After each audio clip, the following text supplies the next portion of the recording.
It is an acknowledged truth that Sherlock Holmes loathed with his whole bohemian soul the reputation of being a schoolbook hero. This thought must have occupied me unconsciously one evening while I was thinking of how I should introduce the cases which follow.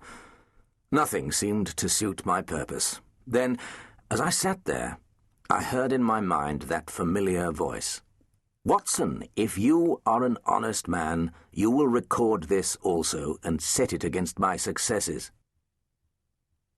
Well, I am no believer in ghosts. Still, this set me wondering where I had heard those words before. A moment later, I had it. More than 30 years had passed since Sherlock Holmes stood by the sunlit windows of Regent Street, shaking his head and uttering these very thoughts.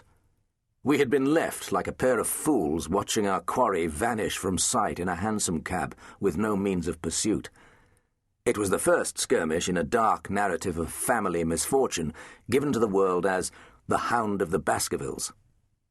In the next few weeks, as the world knows, we faced the beast with the blazing fangs in the lee of the rain-swept Dartmoor rocks. We tracked John Stapleton of Merripit House to his slow death in the foul ooze of the Grimpen Mire. Yet that sunny moment in Regent Street was recalled by Holmes when he knew, better than any man, how close the end of his own life must be. If you are an honest man, Watson, you will set these records against my successes. He was sitting on the plain wooden stairs that led up to the Baker Street lumber room, holding out to me several folded legal documents and a notebook.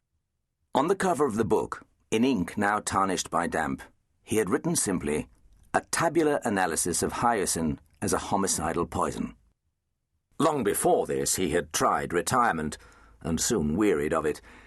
The simple life of beekeeping on the Sussex Downs was not for him. Having protested so much that he longed for rural solitude, he returned to Baker Street and took on his old rooms again. The excitement of life as a consulting detective was as necessary to him as the vice of cocaine, and a good deal less injurious. When his hands were idle, the drug mania laid claim to him. I never knew him to have the least need of narcotics when his mind was occupied.